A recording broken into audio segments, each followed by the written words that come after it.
Welcome to version 2 of my first ever mod video. I've re-edited it because the first one was half an hour long, but people barely watched a third of it. I don't think people clicked through at the end. They didn't stick through and they maybe quickly looked at the result and then cleared off. But people did generally like the video quite a bit, and I've gained quite a few subscribers and obviously had a lot of views. It's a positive video, but I think it can do better, and that's where this video comes in. So I'm intrigued to see over time how well this performs in regards to retention figures, click-through rates, all that jazz, to see if progress actually yields better results. So enjoy this video, and if you can stick through to the end, click on one of my playlists and check out all the other mods I've done. I hope you enjoy this video, and I'll see you very soon. Welcome to my first mod video. Now, I wanted to do this Pagani design because I had a little epiphany in the night. I woke up and I thought, I'm not quite 100% happy with this watch in its standard form. And I was thinking, instead of letting it languish somewhere in a box or selling it or doing something else with it, I was thinking, hang on a minute. The size is good. It's 40mm case. It's got a good spec. There was some things I just wanted to change. And I was thinking, you know what? This is a great excuse because it's got a Seiko movement. Therefore, the movement will accommodate new hands, which are easy to find because it's a very common movement and it's popular in the modding scene, so it's easy to buy these extra bits. I took the bracelet off because that's one of the things I wanted to change. The first thing anyone should do if they want to boost their collection looking a bit more different, a bit interesting, more colour, dress it up or dress it down, change the bracelet or strap. So I took this off using my tool here. Now the first things I did, I'll show you my new blowtorch. I won't do it because I've already done it. Use one of these to get rid of Cyclops. Now, I recommend if you're going to do anything with a Cyclops and it's got a bezel with paint in it, remove the bezel, insert, and re-stick it back down. And the other two birds with one stone with this project was this bezel didn't line up very well. You'll see in my other video, the review of this watch, the insert didn't line up. Here's a quick clip of how I removed the bezel insert. Here's my dish, here's my watch. Took the strap off so it was easier. I'm just going to put it face down. And now I'm just going to pour in enough of this so that I know that the bezel and its insert is submerged. So there is just enough in there to immerse the bezel part of the watch. Don't need to totally soak it. So this time tomorrow I will pop it off. Well, me being impatient, I couldn't wait 24 hours. I didn't think I needed to because this being a Pagani, I think the glue they would have used would have been like a bit of snot or something. So I was right. I left it to soak in this for about an hour, and that was enough for the bezel. What I did was I used a pip to gently turn it the opposite way, and it just slid and popped straight off. Beautiful. Then I ran it quickly all under the tap, rinsed off, and the glue all came off this really easily. So there's still a bit of stuff in here, so I'm just dabbing my Q-tip / cotton bud, depends which country you're from, into the solution, and then you just be pushing it in there and then give it more of a rinse, clean it all off. Then I'm going to now think about the next thing to do.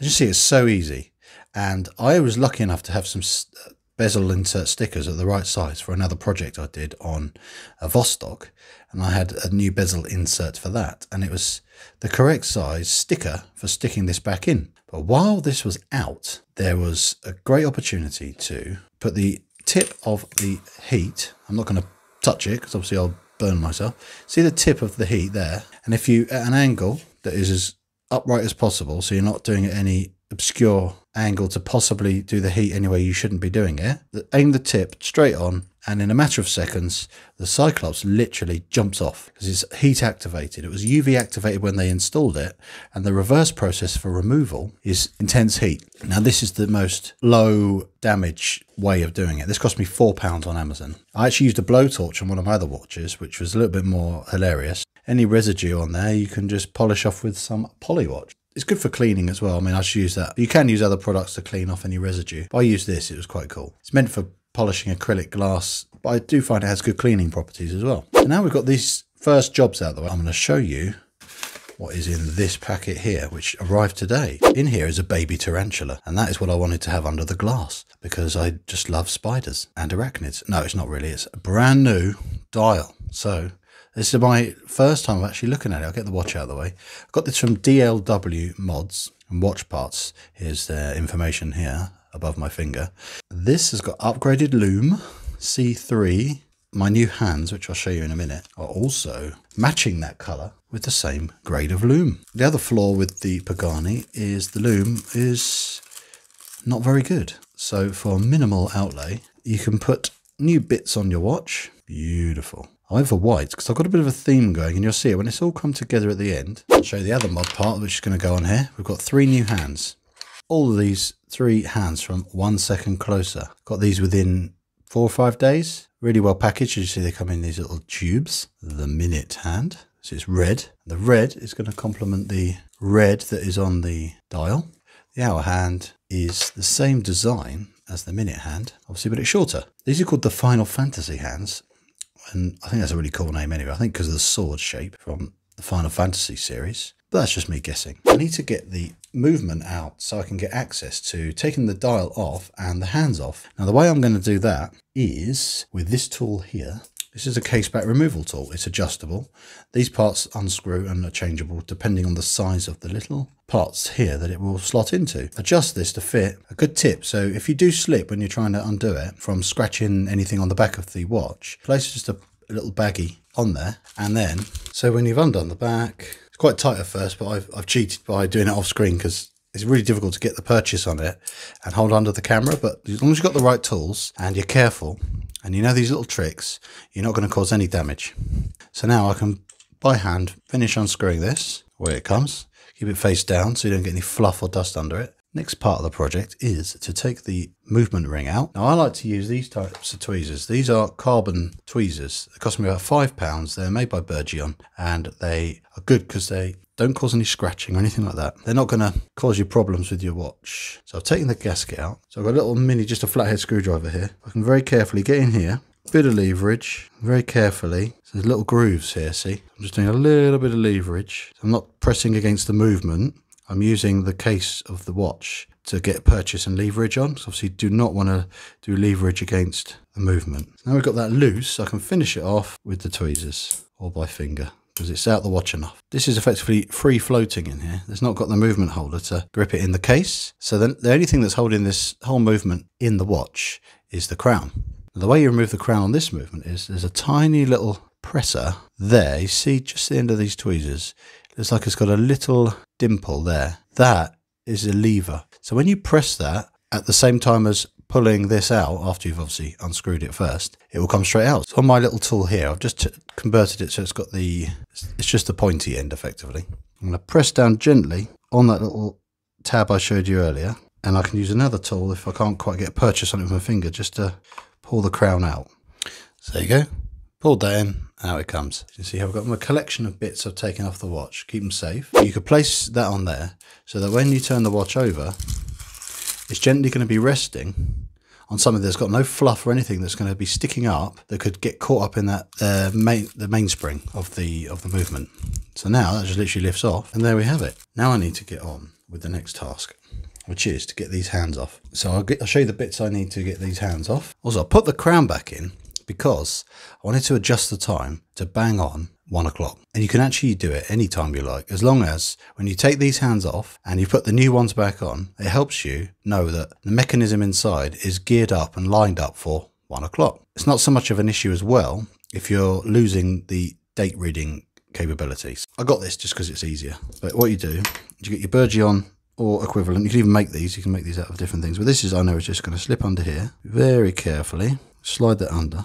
This just helps prevent me, when I take this apart, from scratching the dial in case I want to reuse it. I use these tools. I've got again these from Amazon. These are hand removal levers. You can get these under either side equally. Go right under the hour hand and they all pop off at the same time. So I'm going to synchronize leverage. They all just pop off as easy as that. Now I like to just pick things up with my Bezel. I sound like a rep for Bezel. Now just pick up these bits because it's just so gentle to pick everything up. Or you could just be far more simple, just do that. Don't know what I was doing. Next bit is to get the dial off. Now the way I did it was just this side of the crown. There's a little flat area. I could just get my flathead screwdriver, and this not screwed in like some are. Just pops it off, see? Tiny little bit of leverage. Then give it a wiggle. Just little feet in there. Spin it around. There you go. What I need to do is have a quick look at the original dial. Has feet on it, and I need to see where these feet are so I know that when I install the new dial, the feet are going to line up as they should back in the movement, and it'll all be tickety-boo. I'm going to do, before I start manhandling my new dial, I'm going to put on my special finger johnnies. These are finger johnnies. That's what I call them because they look like rubber johnnies and they fit on your fingers. I got these just again on Amazon. They're cheap as chips. They're slightly too small. I think they're for children's fingers. God knows why children would wear these. You wear them for too long, you start to lose circulation in your fingers, and then there's a risk your fingers fall off. I think I'll need to get bigger ones. So now I'm all johnnied up. I'm going to put my new here, and I'm going to look at this again, and I'm going to turn this one over to match it. So I've lined them next to each other. They're both facing the correct way. So that's the 3 o'clock position, flipped over, and so is that. So I know that that is the leg I need to keep on this one. So I've got to get rid of this one that's beneath it here. So apparently you just give it a twist. So let's give that a go. I'm going to use my tweezers, give it a twist, and there you go. So now I know that one's done. So I'll line up for the next one. So I need to keep that one, get rid of that one. There we are. So technically that should be this ready to put back on the movement. Now I know where the 3 o'clock position is because I've got the crown and the stem popped in there. So I know this should, if I line the 3 o'clock position up with where the crown is, this should just drop in nice and neatly, which it does. So what I'm going to do is make sure the legs pushed in very gently. See where I'm using the finger johnnies, pushing it because it's held in place with just those tiny little legs that go in the holes. So that's the new dial on. Now I've got the little slightly fiddly bit, which is to get these hands on. It's always good practice to keep up with your puffing. I'll start with the hour hand. Now the easiest way to gently lift this and put it onto the movement is I like to use a bit of this Burgeon.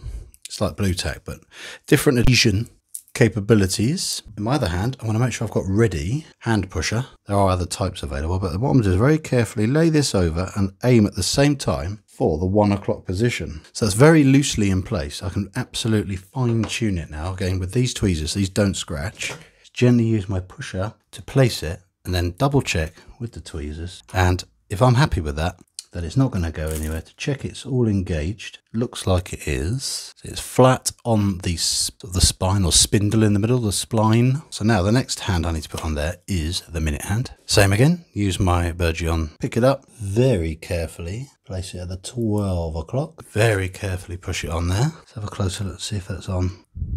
That's good. Now I need to test. Everything still lines up. 3 o'clock. Perfect, see? Now I've got one more hand to go on. And that is obviously the second hand. What you do is you go round, see, make sure there's clearance, everything. See, nothing's hitting anything. So let's get that last hand on, then we can reassemble the watch. So here's my tiny little second hand. And this is the fiddly one, so bear with me. It's the moment of truth. Everything's turning. Check nothing snags. Everything seems okay. So now I'll do the reverse of everything I just did to take the watch apart. We'll put the watch back together and let's see what it looks like. And here we have it, guys. I'm very pleased how this came out. Now I've gone for the red, white and blue British flag colours. British edition, if you will. The other mod I did was I brushed the sides, take the shine off them, and there we go. Watch gecko strap, 1 second closer hands, DLW upgraded dial without the date, and realign the bezel, remove the cyclops. What a transformation, eh? I'm so happy with that. I wonder what you guys think. Thanks so much for watching. If you have any questions about anything I've done to this watch, do pop it in the comment section. I'm happy to help. So before I finish this video, I'm just going to show you the Illume upgrade. I've not seen this yet, so you'll get my reaction. Just look at that. That is an upgrade from the standard. I'm so happy with that. The green on the hands is so strong, it's actually reflecting off the dial. A few close-ups before we finish. And see, it's good to use the puffer as you go, because you see there's no fluff or dust or anything under the dial. Lovely finish. Everything lines up perfectly, as it should. Everything lines up really well. None of the hands snag each other. The hand's still ticking nice and smoothly. That, I would say, is a bit of a result. Now, if you've enjoyed this video, don't forget to give it a thumbs up, give it a like, and if you haven't subscribed already, please do. Thanks for watching, and bye for now.